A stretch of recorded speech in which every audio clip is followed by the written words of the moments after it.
27th of August. This is Lookup Weekend. My name is Brian Amwais. The highlights tonight.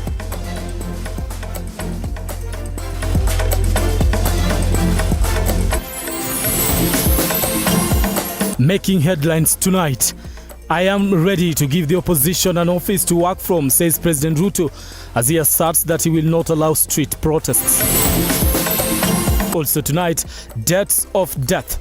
A 17-year-old kills 63-year-old woman in Kakamega over 60 shillings debt. And Faith Kipyegon wins gold again in the 5,000 meters World Athletics Championship in Budapest, Hungary.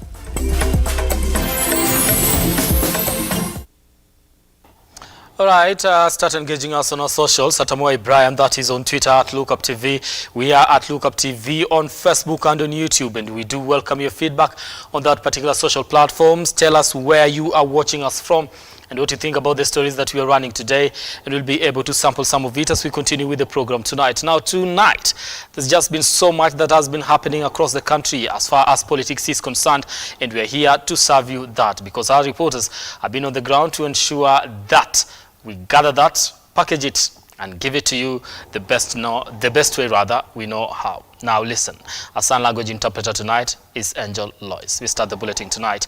As sugar woes continue to hit the vast western region, which heavily depend on sugarcane farming, President William Ruto now says his administration will do whatever it takes to revive the once vibrant sector.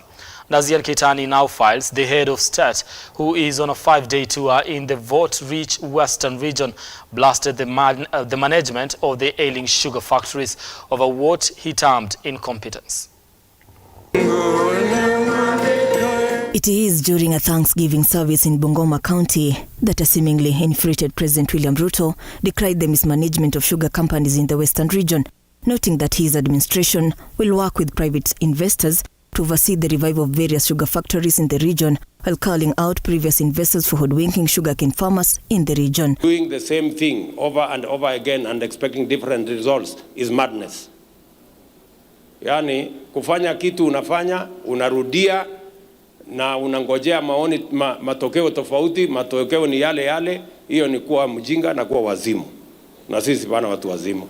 So, tunataka formula ambayo italete serikali na private sector tufanye pamoja ili kampuni ya Nzoia iweze kujisimamia. In a bid to ensure the country is food secure, the head of state has continued to assure farmers of his government's desire to enhance production in a bid to increase yields, while hinting at a plan to procure milk coolers to cushion milk farmers from incurring losses. Nataka tukubaliane shilingi ngapi mkulima atalipwa kwa maziwa. Kama ni shilingi 50 kwa lita moja ama shilingi 55 ama itafika shilingi ngapi, we need to agree. Already nimecommission watu wanafanya hiyo kazi. Ili tuhakikishe kwamba ninyi kama wakulima mnatusaidia kuzalisha maziwa katika taifa letu la Kenya. Kwa sasa tunatumia pesa ya Kenya kuagiza maziwa, karibu lita bilioni 1 zinaagizwa zinakuja Kenya.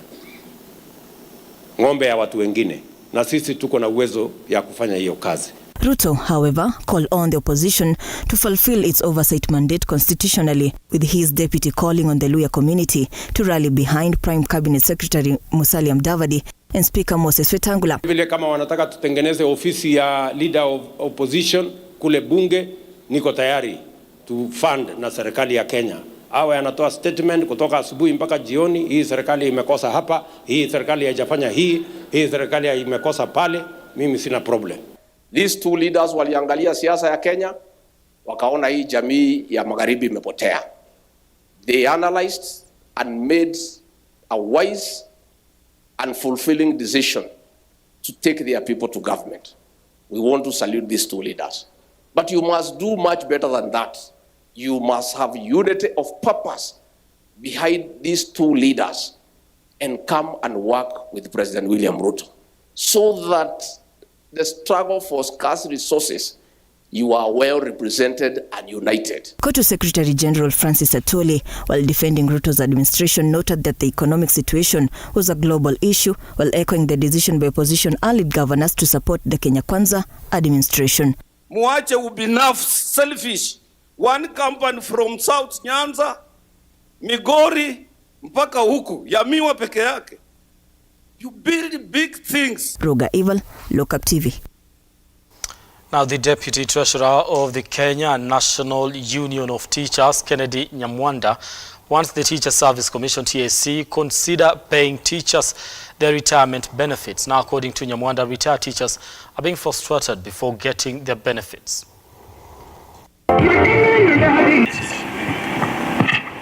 Speaking during the annual conference of members of NAT in Machakos, Nyamwanda strongly criticized the idea of the members of parliament to push a bill to reduce the retirement age for government employees, including teachers, insisting that 60 years is appropriate for retirement and it should not be reduced in any way. In the same wavelength, I want to say that there is this bill being brought to parliament about the retirement age. The retirement age, we are appealing to the member of parliament who is bringing that bill to drop it, because teachers at 60 are very young. Public servants at 60 are very young. When you tell us to retire at 55, and this is the time we are investing, because between 50 and 58, that is the time the teachers are investing. So we are appealing to our beloved member of parliament who is bringing that bill to drop it for the good of our public servants and the teachers in this country. In addition, he has advised the senior managers in TSC to consider promoting teachers and also increasing their benefits.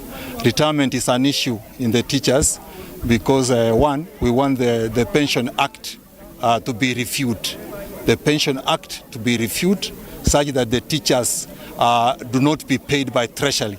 Let Teacher Service Commission prepare and organize and pay the teachers once they have retired, because teachers spend so much time in the streets roaming looking for their pension after retirement. So we are appealing that the Pension Act to be reviewed such that once they have retired, they are paid directly by Teacher Service Commission, who is our employer.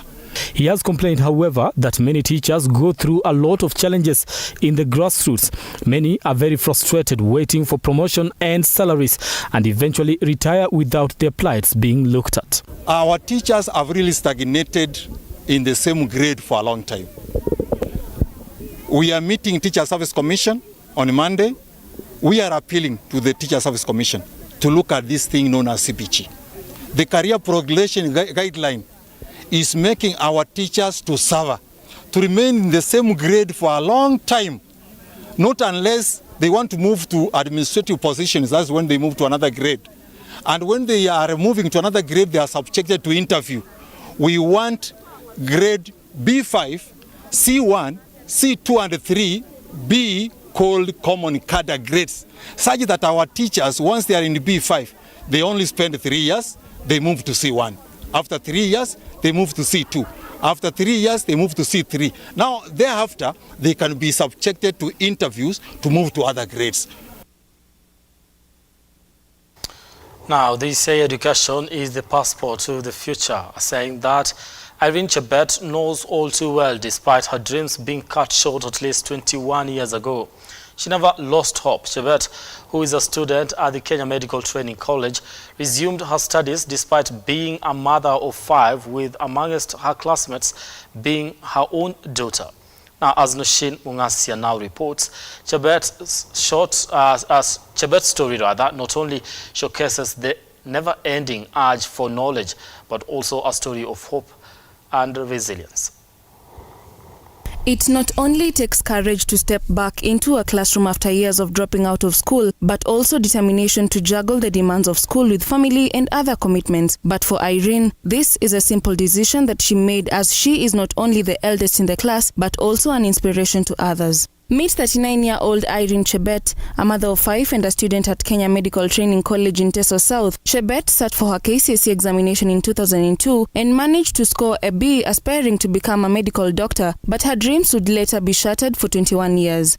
Mimi nilimaliza shule mwaka wa 2002, nikapata grade ya B plain, na nilikuwa natamania sana ni pursue any medical course.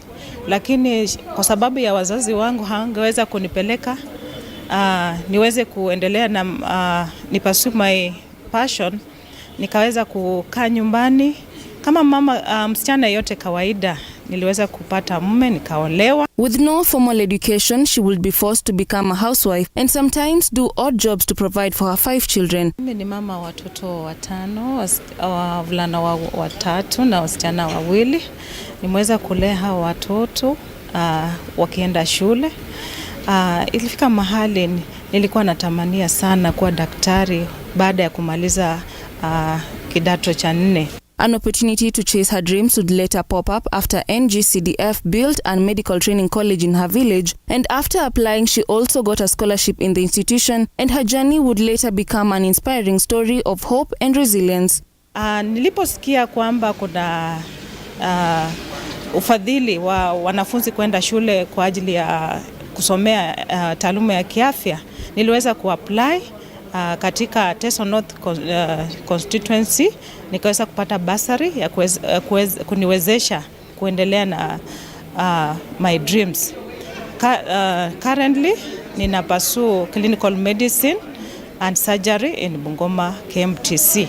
Today, alongside her firstborn who is also in university, she is back to school and proudly advises young men and women whose dreams have been shattered to never give up. I would like to say to any child or any person who is out there, because they have not gotten an opportunity to go to school, is that what matters is their determination, the hope that they have. Because if for Chebet, if she didn't have that desire, she couldn't have taken advantage of this scholarship. So I would like to encourage everybody who still has a dream to go back to school, that our government is taking good care of our children through NGCDF and many other bursaries in the country. Nushin Mungasia, Lookuptv, Nairobi. Right, that's an interesting story, a good one for that matter. Thank you so much, Nushin Mungasia, for that particular report. Moving on, Lake Turkana Wind Power Plant has dismissed reports by the Kenya Power that it was responsible for the nationwide supply interruption that rocked the country from Friday. Now, the plant, in a statement on Saturday night, said the plant was forced to go offline and stop generation following an overvoltage in the national grid, which caused the power plant to go off automatically to avoid extreme damage. The recent nationwide blackout in Kenya, lasting over 12 hours, led to an online exchange of accusations between Lake Turkana Wind Power and the Kenya Power Company. LWP denied responsibility, clarifying that its systems automatically shut down to prevent damage to an already overloaded national grid. LWP explained, and I quote, "We emphasize that the power outage was not caused by Lake Turkana Wind Power. The wind power plant had to deactivate due to an overvoltage event in the national grid, triggering an automatic shutdown to prevent severe harm." Although LWP attributed the outage to grid overvoltage, it also mentioned that before shutting down, its systems had contributed 270 megawatts to the national grid, according to preliminary assessments conducted by independent industry experts. On the other hand, Energy and Petroleum Cabinet Secretary Davis Chirchir, along with KPLC Managing Director Joseph Siror, pointed to LWP as the cause of the blackout.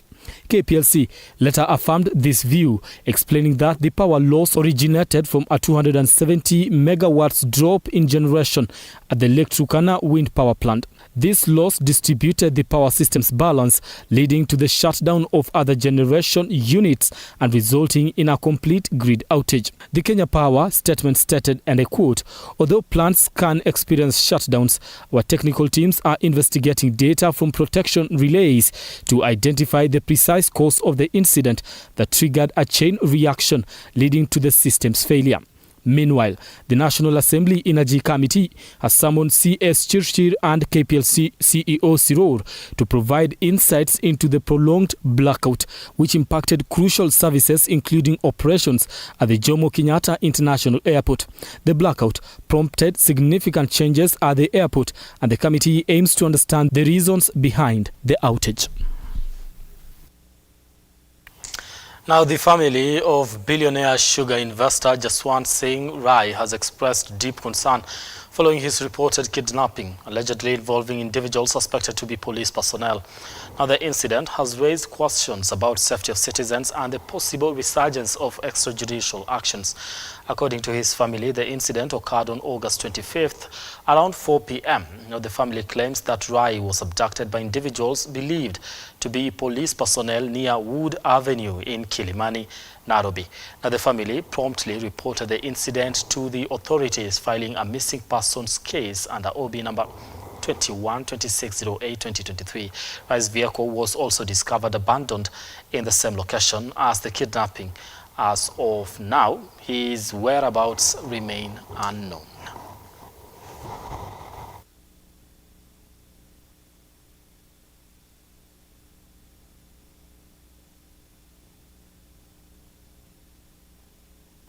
Right now, we are due for our first break here on Lookup Weekend. Continue engaging us on our socials at Brian on Twitter at Lookuptv. The hashtag you're using tonight is Lookup Weekend, not the bottom line. We are also live on Facebook and on YouTube.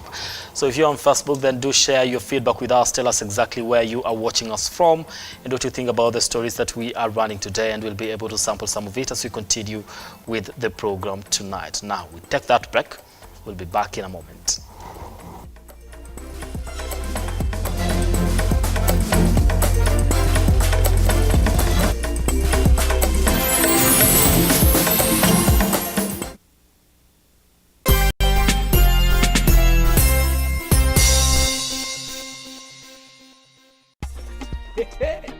Hey, by the way, sasa saisi ndio naenda kwa mshindi ule alishinda 600,000 kutoka Loto. Nataka kujua yuko wapi, nimpatie kucheka kwake. We, tukutane. Kuja tuone yuko wapi. Esita. Nimefika mpaka mtaa. Habari ya leo? Uko kusima? Kabisa. Safi sana. Mimi leo nimekutembelea na zawadi kubwa kutoka Loto. Karibu. Ulipopikiwa simu ulikuwa wapi kwanza? Nilikuwa kwa nyumba. Ukafanya nini? Nilikuwa napika karibu hata niangushe vitu. Chakula karibu iungue. Umecheza Loto kwa muda gani? Miezi 2. Miezi 2. Ulikuwa unacheza miezi 2 na ushaishinda kitu yote? Bado. Haujawahi? Sijawahi. Hii ndio ya kwanza? Hii ndio ya kwanza. Hii pesa sasa utachipanga vipi? Hii pesa naweka biashara. Ya machi tu ama ingine? Ingine. Au ukiongezee? Safi kabisa. Kuna wale watu ambao let's say wana doubt kuhusu mambo ya Loto. Je, ungependa kuambia nini? Hii mchezo wa Loto ni ya ukweli. Ni ukweli, ukicheza una win, unakuwa mshindi. Usikate tamaa, unacheza tu. Over 18s only. Gaming can be addictive. Play responsibly. This message has been approved by the BCLB. Changamka, cheza Loto.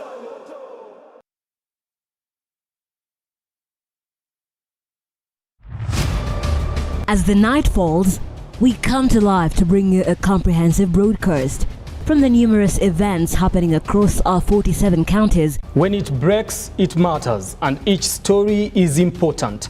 If it's Thursday, join me, Nancy Lima, and my able panelists as we break down the law jargons and analyze the Constitution in a way only you can understand. The news cycle never stops, neither does time. We cover each and every sector and present you factual and accurate occurrences. This is where facts win the day. Join me, Nancy Lima, Ian Keitani, Tuesday, every Wednesday, Thursday, as from 9 p.m. on the Insight, only on Lookuptv.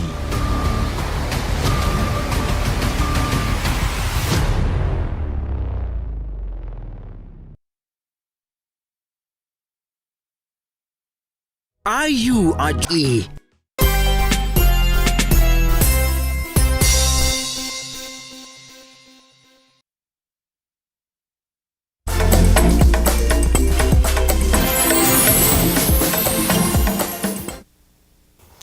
Now, developing story at this particular moment is that the story we just reported a few minutes ago about businessman Jaswant Singh Rai being abducted.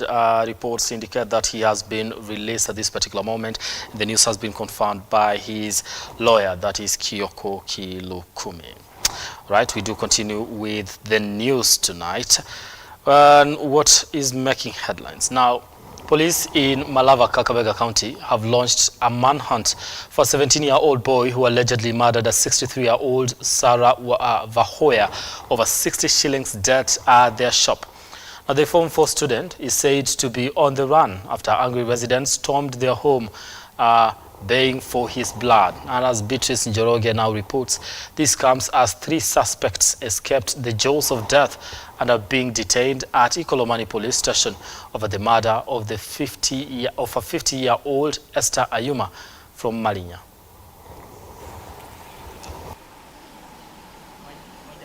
In a bizarre yet sad incident in Kakamega County, a Form 4 student is being sought after by the police officers after allegedly taking the life of a 63-year-old Sarah Vakoya over a 60-shilling debt at their local shop. Huyo kijana alikuwa anatayo mama shilingi 60. The suspect, only known as James, was at their shop when the deceased came to settle a debt with 1,000 shillings notes, only for them to disagree on how much was to be paid. Wakaanza korofiana. Huyo kijana akadoka kwa tuka, akachukua mawe, akapika huyo mama mawe ya tumbo. Huyo mama akaanguka chini, akakufa. Harakati akakuja kununua vitu na kijana akataka kukata pesa yenye excess kuliko yenye kwa inatakikana. In another incident, police in Ikolomani are detaining 3 suspects following the murder of Esther Ayuma, a 59-year-old woman from Malinya, Kakamega County. Ni mamangu, tumeishi na yeye, mama ukuangi na ugonjwa yoyote, mama anakuanga mzima. Jioni mimi nimekuja kwa nyumba ya mama, nimempata hapo, vile nimetoka kibarua nimekampata hapo. Nikatoka kwa nyumba nikaenda kwa nyumba yangu kulala. Asubuhi ndio naamuka, wanakuja kuniamusha kwa nyumba, wanasema mama watu wamemua kwa mtoni. Kakamega Senator Boni Halwale stormed at the area where Esther Ayuma lived, leading the residents in a search of the suspects. One of the suspects is said to be the lover of the deceased. Nasikitika kwamba mama mzee, mama Esther, mwenye umri kati ya miaka 55 na miaka 60, tumempata kama ametupwa. She has been raped and she has been murdered. Wale wenye walihusika na hii maneno, by good luck, wote watatu tumeshika. Residents call on police to thoroughly investigate the case, with the body of the victim moved to Kakamega mortuary awaiting autopsy. Beatrice Njoroge, Lookuptv. Now, it is a reprieve for Kilifi residents after the county government unveiled a new specialized emergency service unit fully equipped with paramedics and modern ambulances fitted with high-end emergency equipment to deal with medical emergencies. And as Hadassah Crystal now reports, the county government noted that at least 8,000 people had been registered under NHIF and are set to benefit from the facility, with more people set to be registered under the NHIF program. In a bid to boost healthcare, the county government of Kilifi has launched a specialized emergency renal unit and a warehouse to store medicine in order to offer better health services given to county residents. Mheshimiwa Gavana, umeanza na kina mama. Wakati tulipokuwa tunalia sana, tunasema hatuna madawa, wamama wetu wakija kujifungua wanakwenda kununua maji ambayo yamewekwa kwa thermos, lakini tumeona hayo umeyafanya katika hospitali yetu. We are counting one blessing after the other. Speaking during the launch, Kilifi Governor Gideon Mungaro said that the kidney patients will not have to travel long distances to access services. Mungaro also said that NHIF services are being offered to the residents of Kilifi and that 8,000 people have already been registered, adding that 60 million shillings has been set aside to register more people.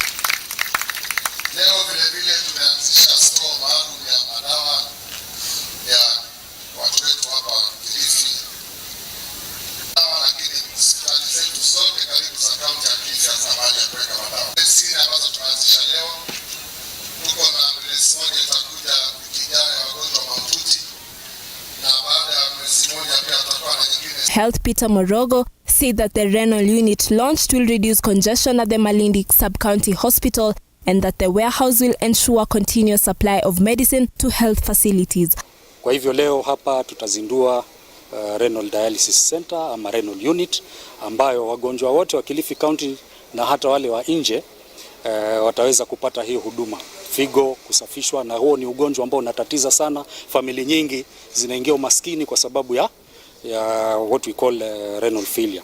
Sasa kwa leo tutazindua hiyo. Hadassa Crystal, Lookuptv. Thank you, Hadassa Crystal, for that particular report. Moving on, as the country marks 10 years since the promulgation of the 2010 Constitution, church leaders in Nakuru joined activists and political leaders in calling the government to promote the rule of law and respect human rights. Now, NCCK Nakuru chapter Bishop Peter Mwiruri notes that Kenyans, irrespective of tribe, race or religion, have an obligation in respecting the Constitution and actively participating in its implementation and enjoying the gains made. Wairimu Wasike with more with this and from the counties.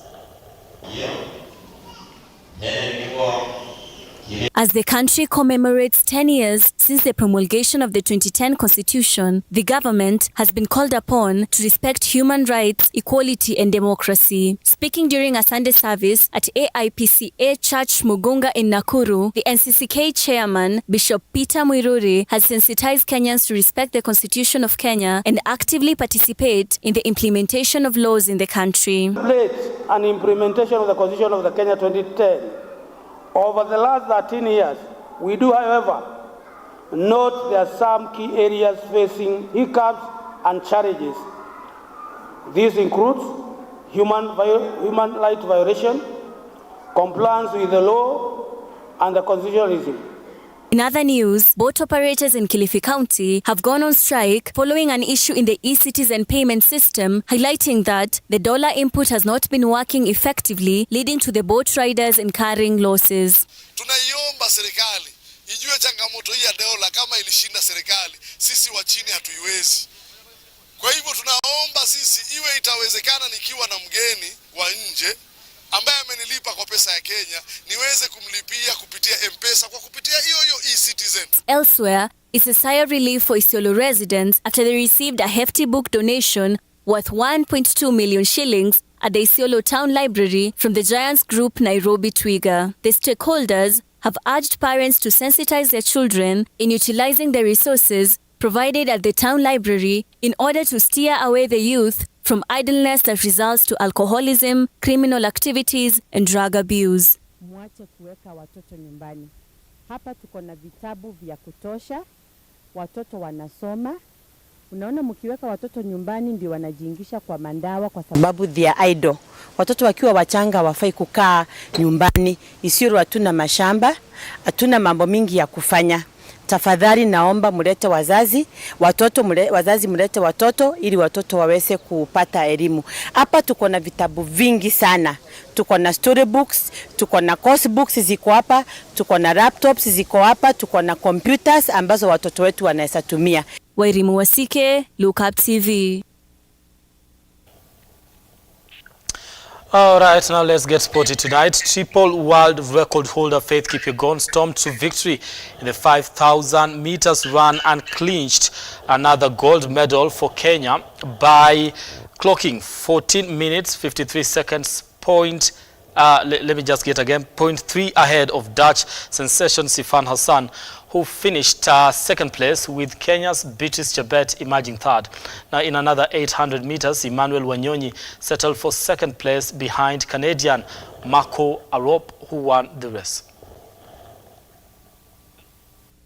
4 times World Championship gold winner Faith Kipyegon won a second gold in this year's championship in Budapest after winning 5,000 meters race by clocking 14 minutes 53 seconds .88 ahead of Dutch sensational Sifan Hassan, who clocked 14 minutes 53 seconds .11 to settle in the second place, with Kenya's Beatrice Chebet clinching the bronze medal after finishing in the third place. Kipyegon continued to rewrite history books after winning a gold medal in 1,500 meters earlier in the week, and fresh from setting 3 different new world records in the month of June and July in 1,500 meters, 5,000 meters and 1 mile run. In the men's 800 meters, world under-20 champion Emmanuel Wanyonyi won a silver medal after settling in the second place, timing 1 minute 44 seconds, 0.53 behind Marco Arop of Canada, who emerged the winner, clocking 1 minute 44 seconds, 0.24. Earlier today, in 42 kilometers run, Kenyans were unable to post good results, with Titus Ruto finishing in the 8th place, while Timothy Kiplagat settling in the 14th place. Ugandans Victor Kiplagat won the gold medal, while Maru Teferi of Israel and Luel Gabresalasia finishing in the 2nd and 3rd place respectively. Felix Solana, Lookuptv. All right, now thank you so much, Felix Solana, for that particular report. Moving on, Koloa FC emerged the champions of TRT Impact Trophy in the men category after defeating, after defeating Babellof FC by a solitary goal in the finals held at Chepturu Primary School grounds in TRT, Baringo County. Now, in the girls category, Meucho Queens were crowned the champions after edging out 12 starlets through post-match penalties after a barren draw in regular time. Now, the tournament was held to promote peace in the area, courtesy of Victory Life International Church in conjunction with Christian Impact Mission.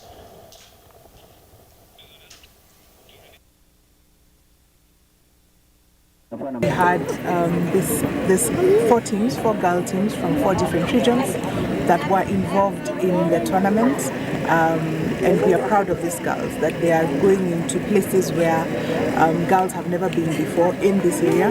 80% of the girls here go through the CAT, the FGM CAT, and soon thereafter are married. So this is a great milestone of not just having the alternative rites of passage, but then also having girls involved in active and predominantly male sports. And so we're praying and working towards having athletics also as another camp for athletics for the girls, and also a girls-only football tournament. The reception here has been positive. Kuna fans, mama girls, wakicheza football, and we want to take that opportunity and just encourage these girls to even better and higher places that they can go. Just having the word out, we realize that there are people who have talent, where we are engaging the youths during the holidays. We've had a program. Last week we had a program for the young girls for alternative rites of passage. Then this week we are hosting a camp, a sports and mentorship camp for the boys during the holidays, just finding a way of keeping them busy. So we are hoping to use sports really as a means towards bringing peace, positively engaging, especially our young people, those who are in school and those who are not in school, to just engage also community positively.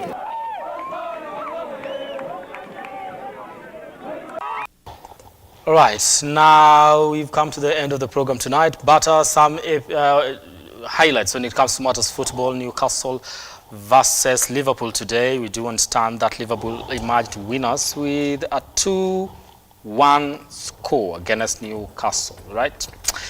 And I do want to thank each and everybody that has made this one a success, and everybody that has been watching. I want to say a special thank you to Mama Mark, wherever you are watching us from, and always tuning in to this program and making sure that you trust us to bring you up to date with the news making headlines across the country. We do not take that for granted, though. Thank you so much, Mama.